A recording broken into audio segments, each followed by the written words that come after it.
가난은 나라님도 구제를 못한다라는 말이 있죠. 어느 부유한 나라를 가도 가난한 사람은 반드시 있기 마련입니다. 우리가 이것을 마치 패배주의적인 진리로 받아들일 수가 있습니다. 가난은 우리가 해결할 수 없는 문제야라고 말이죠. 그런데 오늘 말씀 11절을 보면 하나님마저도 가난에 대해 그런 패배주의적인 인식을 가진 것처럼 보일 수 있습니다. 마치 하나님조차 에휴 가난은 나도 어쩔 수가 없어 라고 체념하시는 것 같다라는 것이죠. 하지만 그것은 굉장히 큰 오해입니다. 왜냐하면 하나님은 사실 처음부터 이스라엘에 가난한 자가 한 명도 생겨나지 않도록 이스라엘이라는 교회를 디자인해 놓으셨기 때문입니다. 이게 무슨 말일까요? 먼저 하나님께서 이스라엘을 출애굽시키시고 가나안 땅에 들어가기 전에 분명히 세팅해 두신 게 하나가 있는데, 여호수아 13장 6절에서 보듯이 하나님은 그분의 명령으로서 이스라엘 모든 백성 한 사람 한 사람에게 가나안 땅을 골고루 분배해 놓으셨다라는 것입니다. 왜냐하면 오늘 본문 15절에서 보듯이 하나님은 출애굽이라는 구원의 사건을 노예된 상태로부터의 해방이라고 선포하셨고, 이스라엘 백성 중 그 누구도 다시 노예의 상태로 돌아가지 않길 원하셨기 때문입니다. 그래서 모든 사람이 자기의 땅과 재산을 반드시 소유해야만 했던 것이죠. 그 재산이 진정한 자유의 상징인 것입니다. 그러니까 원래 하나님이 세팅해 두신 이스라엘의 모습 그대로를 이스라엘이 잘 유지했다면 사실 이스라엘이라는 나라에는 아무도 가난하면 안 되는 겁니다. 기본적인 자기 땅이 있으니까 말이죠. 하지만 물론 중간에 천재지변이나 전쟁이나 질병을 이유로 누군가는 분명 가난해질 수 있습니다. 하나님은 이런 상황들도 다 예비하셨습니다. 그래서 하나님은 가난해진 자들을 위해 크게 세 단계로 구제책을 미리 마련해 두셨습니다. 그 구제의 1단계는 레위기 25장 49절에서 보듯이 그 가난해진 자의 가족과 친척들이 그 사람의 기업을 물러서 구제하는 것입니다. 가족이란 건 가장 기초적인 사랑의 관계이죠. 가족이 망했는데 도와주지 않는다라는 건 신앙을 떠나서 도덕의 문제가 있는 것이지 않겠습니까? 그래서 하나님은 가족이 먼저 그의 가난에서 구하도록 해라라고 명령하신 것입니다. 그런데 이 가난한 자가 그 가족과 친척들에게도 버림받으면 어떡할까요? 1단계에서 구제가 안 되면 2단계가 있는데, 그 2단계는 이웃 사회가 그 가난해진 자의 자립을 도와주는 것입니다. 예시로 출애굽기 22장 25절을 보시면은 이스라엘 백성들은 가난한 자에게 돈을 빌려줄 때 항상 이자를 면제해 주어야 했습니다. 또한 그 다음 절인 26절을 보면 가난한 자들에게 돈을 빌려주는 사람은 담보로 그 사람의 겉옷을 걷어갈 수 없었습니다. 왜냐하면 겉옷은 그 당시 가난한 자들이 잠자리에 들 때 덮는 이불 같은 역할을 했기 때문입니다. 겉옷을 뺏긴다는 건 네가 얼어 죽든지 말든지 내 상관할 바가 아니다라는 말과 똑같은 것이기 때문에 하나님은 겉옷을 빼앗기게 놔두지 않으셨습니다. 또한 가난한 자가 빌리는 것은 꼭 돈뿐만이 아니라 그 사람이 자생할 수 있도록 필요한 모든 것, 가령 가정용 기구들이나 간단한 농업용 도구들도 포함되어 있었습니다. 또한 신명기 16장 13절에서 보듯이 여호와의 절기를 즐길 때는 꼭 가난한 자들에게 음식을 함께 나누며 하나님의 절기를 그 누구도 즐기지 못하는 일이 없었어야 했습니다. 이런 제도 속에는 가난한 자들을 향한 이웃의 사랑이 담겨져 있습니다. 열심히 일해서 너의 자유를 되찾아라. 너도 우리의 형제 중 하나가 아니냐라고 말하는 사랑의 고백이 담겨져 있는 것이죠. 그런데 이 이웃들마저 형제를 향한 사랑을 저버리면 어떻게 될까요? 이제 마지막 3단계가 남았는데 그것은 왕에게 호소하는 것입니다. 하나님은 시편 72편 4절에 솔로몬의 기도를 통해 왕은 가난한 자를 신원해 주고 그들을 긍휼히 여기는 자라고 말씀하셨습니다. 왕은 그들의 억울함을 외면하면 안 되고 그들의 신음에 귀 기울이며 공정한 심판을 내려야만 했습니다. 그렇지 않으면 왕은 하나님께 책망을 받아야 했습니다. 여러분, 이처럼 하나님께서는 가난한 자들을 구제하는 장치로서 가족, 사회, 왕이라는 삼중적 대비책을 탄탄하게 마련하셨습니다. 그러므로 이스라엘이 정말 하나님을 두려워했고 가장 기본적인 사랑이라도 지켰다라고 한다면 이스라엘은 절대로 가난한 자가 나오지 말았어야 하는 것입니다. 그렇기에 오늘 읽은 본문 앞에 있는 신명기 15장 4절에서 하나님은 이렇게 말씀하셨습니다. 제가 읽겠습니다. 네가 만일 내 하나님 여호와의 말씀만 듣고 내가 오늘 내게 내리는 그 명령을 다 지켜 행하면 내 하나님 여호와께서 내게 기업으로 주신 땅에서 내가 반드시 복을 받으리니 너희 중에 가난한 자가 없으리라. 여러분, 이 구절 중 어느 부분이 가장 아프게 다가와야 합니까? 가난한 자가 없으리라. 이 얼마나 슬픈 말입니까? 원래 이스라엘엔 가난한 자가 없어야만 했습니다. 아까 11절에서는 가난한 자들이 있는 건 자연스럽고 흔한 일이고 세상도 그렇게 생각하고 마치 하나님조차도 그렇게 생각하시는 줄로만 알았는데 그게 아닌 것입니다. 성경을 깊게 읽어보면 이스라엘에 가난한 자가 있다는 것은 자연스러운 현상이 아니라 아주 심각한 죄의 결과라는 것을 알 수 있습니다. 오늘 읽은 본문 12절을 보시기 바랍니다. 본문은 히브리인 종에 대해서 말하고 있습니다. 여러분, 이 종은 어디 이방 땅에서 포로로 잡혀온 사람이 아닙니다. 이스라엘 동족이고 형제입니다. 이 사람도 하나님의 은혜로 출애굽받은 구원의 대상이었고 자기의 조상을 통해 하나님이 분배해 주신 분깃을 소유한 사람이었습니다. 어엿한 자유인이었습니다. 그런데 이런 사람들이 가난해져서 같은 동족이자 형제들에게 종이 되었다라는 말은 무슨 말이겠습니까? 아까 삼중적인 구제책에 대입해서 생각해 보자면 어떤 왕도, 어떤 이웃도, 어떤 가족도 이 히브리인 노예를 돌보지 않았다. 그에게 배정된 땅을 찾아줄 아주 기본적인 자비조차 베풀지 않았다라는 것입니다. 한 톨의 쌀알 속에 수많은 비와 흙과 농부의 땀이 들어있다고 하듯이 이스라엘 백성 중 한 명의 가난한 자 안에는 이스라엘 공동체 모두의 무관심과 경멸과 배신의 죄가 들어있었다라는 것입니다.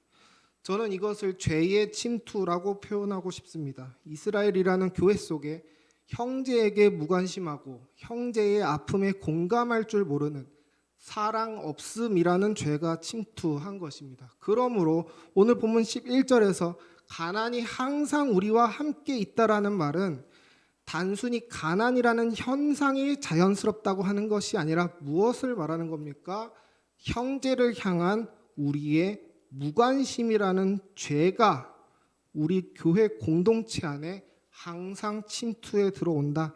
가난이라는 현상이 자연스러운 게 아니라 우리의 죄가 자연스러운 것이다 라는 겁니다.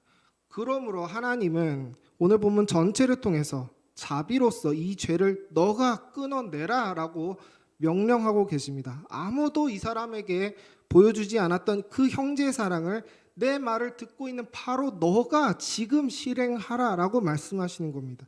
이 자비를 통해, 이 사랑을 통해 죄를 이겨내라 라고 하시는 거죠. 교회의 구제는 바로 교회를 향한 이 죄의 침투를 이겨내는 것입니다. 구제는 우리 안에 항상 있는 형제에 대한 무관심과 나의 이기심의 죄를 이겨내는 것입니다. 그 죄와 싸우는 것입니다. 그 죄를 끊고 박멸하는 것이 바로 구제의 의미, 헌금의 의미인 것입니다. 하지만 우리 인간의 죄성이 얼마나 고약한지를 이스라엘 백성들이 잘 증명해 줍니다. 예레미야서 34장 7절을 보시면은 이스라엘 죄가 너무나도 심각해서 하나님이 바벨론을 통해 유다를 심판하시다가 딱 한 번 살 길을 주십니다.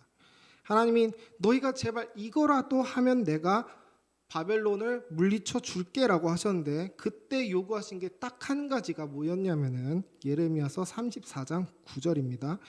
히브리인 종들에게 자유를 주는 것, 그것이 하나님이 이스라엘에게 바라신 딱 한 가지의 요구 사항이었습니다. 여러분, 하나님쯤 되시는 분께서 왜 이렇게 처절할 만큼 마치 구걸하듯이 이 히브리 종들의 자유를 요구하셨던 걸까요? 오늘 보면 15장의 율법이 이스라엘 내에서 단 한 번도 지켜진 적이 없었기 때문입니다. 예레미야서 34장 14절을 우리 함께 읽어보겠습니다. 시작. 너희 형제 히브리 사람이 내게 팔려왔거든 너희는 7년 되는 해에 그를 놓아줄 것이니라. 그가 6년 동안 너를 섬겼은즉 그를 놓아 자유롭게 할지나 하였으나 너희 손주가 내게 순종하지 아니하며 귀를 기울이지도 아니하였느니라. 여러분, 이 하나님의 처절하심이 느껴지십니까? 하나님이 마치 이렇게 말씀하시는 겁니다. 너희들이 나를 향한 사랑은 이제 필요도 없고 내가 바라지도 않는다. 그런데 적어도 너희 피부치 형제만큼은 너희가 불쌍히 여겨있는 진짜 최소한의 인간성이라도 너희에게 남아있어야 되는 것이 아니냐. 너희는 어쩌다 그렇게 잔인한 백성이 되었느냐. 어떻게 단 한 번도 희년을 지키지 않았느냐. 여러분, 예레미야를 통해서 이스라엘 백성들이 정말 억지로 한 번 종들에게 자유를 주는 장면이 10절에 나옵니다. 근데 여러분, 그 바로 다음 절인 11절에서 뭐라고 합니까? 놓아주었던 자들을 다시 노예로 삼았다. 참으로 한탄스럽기 그지없는 광경이지요. 그들을 향한 하나님의 마지막 반응을 보십시오. 22절입니다. 제가 읽겠습니다. 여호와의 말씀이니라. 보라, 내가 그들에게 명령하여, 여기서 그들은 바벨론입니다. 그들에게 명령하여 이 성읍에 다시 오게 하리니 그들이 이 성을 쳐서 빼앗아 불사를 것이라. 내가 유다의 성읍들을 주민이 없어 처참한 황무지가 되게 하리라. 아멘. 가난한 자가 없게 하는 것, 즉 종이 없게 하는 것은 출애굽부터 이어진 하나님의 소원이었고, 그 소원을 한 번도 들어주지 않았던 자들을 향한 하나님의 분노가 담겨져 있는 말씀입니다. 여러분, 이 가난한 자들이 자유를 얻는 소원이 언제 성취될까요? 바로 우리 구주 예수 그리스도를 믿는 믿음 위에 세워진 교회를 통해 성령님께서 성취하셨습니다. 사도행전 4장 32절에 오순절 성령 강림 후에 교회에는 많은 사람들이 자기 쓸 것을 자기 형제에게 기꺼이 내어주었습니다. 그래서 교회에 있던 가난의 문제가 해결되었습니다. 그 현상은 교회가 사랑의 율법을 완성한 진정한 이스라엘이다라는 것을 보여주는 순간이었습니다. 하지만 그 교회 내에도 죄의 침투가 있었습니다. 헬라어를 하는 유대인들은 구제에서 소외되는 일이 발생했습니다. 하나님께서는 이 죄의 침투를 묵인하지 않으시고 집사 7명을 세우셔서 필요한 곳에 구제가 소홀히 되지 않도록 하셨습니다. 그렇게 죄가 교회에 만연하지 않도록 하나님께서는 집사를 통해 교회를 지키시고 그 죄와 싸워서 보호하신 것입니다. 구제의 헌금이 교회를 죄로부터 보호한 것이죠. 하나드림교회 성도 여러분, 오늘 저는 여러분들이 헌금을 많이 하십시오라는 말씀을 드리고 싶은 것이 아닙니다. 헌금을 많이 하는 것은 물론 좋은 것입니다만, 제가 오늘 말씀을 통해 정말 진심을 담아 소원하는 것은 여러분들의 헌금 시간이 이전보다 더 은혜로워지기를 소원합니다. 저는 여러분이 단지 관행적으로 혹은 사무적으로 헌금하지 않기를 소원합니다. 헌금은 단순한 교회 유지비 정도의 의미가 아닙니다. 헌금으로 단순히 마이크 바꾸고 스피커 바꾸고 그게 다가 아니라는 것입니다. 우리가 헌금을 그런 갯돈 정도로 인식한다면 우리는 헌금을 통해 어떤 은혜나 위로도 얻을 수 없고 그저 영혼 없이 참석하는 시간이 될 것입니다. 여러분, 헌금 시간은 아주 초기 기독교 시대의 예배 때부터 예배 순서 안에 포함되어 있었습니다. 그리고 예배는 아주 초기 구약 시대 때부터 하나님의 임재를 상징하는 순간이었습니다. 그 임재의 상징인 예배 안에 헌금이 들어있다라는 것은 무엇을 의미하겠습니까? 봉헌함이 말씀이 선포되는 강단 위로 올라가는 그 장면 속에 가난한 자를 불쌍히 여기시고 살리시는 하나님의 손이 우리 가운데 임재하는 것입니다. 여러분, 헌금 시간 또한 하나님의 임재를 우리가 우리의 육신의 두 눈으로 목격하고 감격하며 찬양하는 시간입니다. 말인즉 그 시간마저 하나님의 말씀인 것입니다. 하나님께서 우리의 헌금을 통해 지금도 일하시고 우리의 죄와 싸우신다. 이 감격이 우리의 헌금 시간 안에 가득해야 한다라는 것입니다. 사랑하는 하나님 교회 성도 여러분, 다시 말씀드리지만 전 여러분의 헌금 시간이 은혜로운 시간이 되기를 주님의 이름으로 축복합니다. 많은 사람들이 자기의 헌금을 자랑하며 스스로를 높이려 하지만 우리 하나님 교회는 오직 헌금을 통해 임재하시는 하나님의 영광만을 높이는 성숙하고 거룩한 교회가 되기를 주님의 이름으로 축원합니다. 조금만 더 적용의 차원에서 말씀드리고 설교를 마치려 합니다. 여러분, 우리는 그럼에도 불구하고 구제는 지혜롭게 해야 합니다. 구제하기 위해선 질서가 필요합니다. 가난한 자의 기준은 무엇인가? 가난한 자가 악인일 땐 어떻게 하는가? 등등의 구제의 질서에 대해서는 교회가 변화가는 세상의 문맥에 따라 성령 하나님의 지혜를 구하며 해결해야 할 문제들입니다. 성경도 가난한 자들을 마냥 불쌍히 여기기만 하지 않습니다. 성경도 어떤 경우에는 가난의 책임이 당사자에게 있다고 비판하기도 하고 가난한 자의 죄라고 해서 절대 넘어가 주지 말라고도 말하고 있습니다. 하나님께서도 가난한 자의 죄와 패악한 행위들을 모르시는 것이 아닙니다. 우린 그 정도로 순진한 사람이 되어서는 안 되겠습니다. 하지만 그렇다고 해서 포기하고 손 놓는 것이 아니라 우린 영적이고 거룩한 구제가 무엇인지 성경을 펴서 고민하고 실천하기를 두려워하지 않는 교회가 되어야 하겠습니다. 더 나아가서 이 헌금의 정신, 즉 형제를 종으로 삼지 않는 정신이 헌금하는 행위를 뛰어넘어서 우리의 말과 행동 속에 녹아 들어가야 하겠습니다. 우리 담임 목사님께서 말씀하시는 대로 사람은 저마다 타인을 기능화 혹은 사물화합니다. 상대방을 감정의 쓰레기통처럼 봐서 상대방의 마음이 더러워지던 말든 아무 말이나 그 상대방에게 하는 우리의 모습을 볼 때가 있습니다. 마치 인스턴트 커피를 마시듯이 다른 사람을 탈탈 털어서 원하는 것만 얻고는 껍데기를 버리듯 냉정하게 돌아서기도 합니다. 이렇게 우린 서로에게 너무나도 비인격적일 때가 있습니다.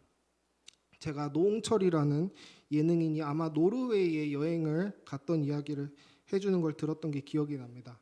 이 노홍철이 산타를 너무 좋아해서 노르웨이에 실제로 있다는 산타를 보러 갔다고 합니다. 크리스마스 시즌에 맞추어서 갔더니 아니나 다를까 전 세계인들이 그 산타에게 몰려들어서 사진을 찍으려고 몰려들었다고 합니다. 그래서 막 줄을 길게 서 있었다라고 합니다. 노홍철은 왜 저렇게 줄을 길게 서 있지라고 생각하고 그 산타와 사진을 찍고 있는 사람들 옆에서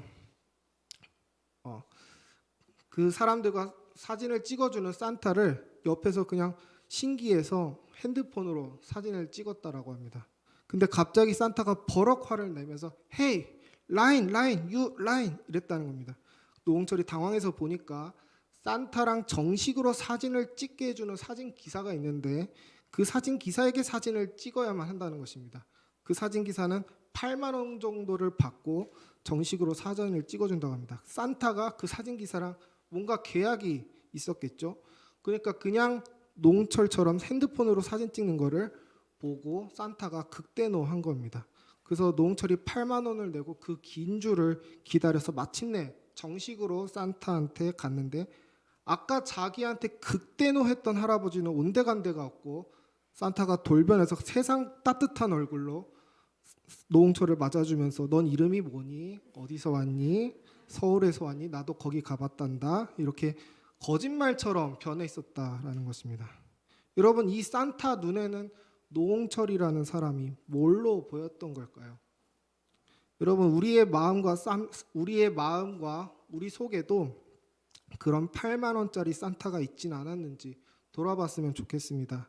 하나님께서 우리에게 말씀을 통해 선포하신 구제의 정신에 맞지 않게 나도 내 이웃을 마치 나의 종처럼 하대하고 내 가족과 친구를 기능적으로 이용하고 내 감정을 소비려 하려고 하는 모습이 우리 모두에게 있습니다.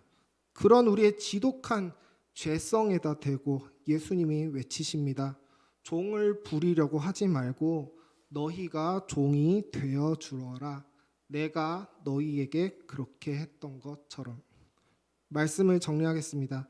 하나님께 성도 여러분, 오늘 말씀을 통해 우리가 서로에게 종이 되어주고 서로의 아픔과 필요를 모른 채 하지 않는 성숙한 그리스도로 성장하시기를 주님의 이름으로 축복합니다. 그렇게 우리가 하나 되는 모습이 바로 삼위일체 하나님께서 세상을 향해 자기의 영광을 드러내시는 통로입니다.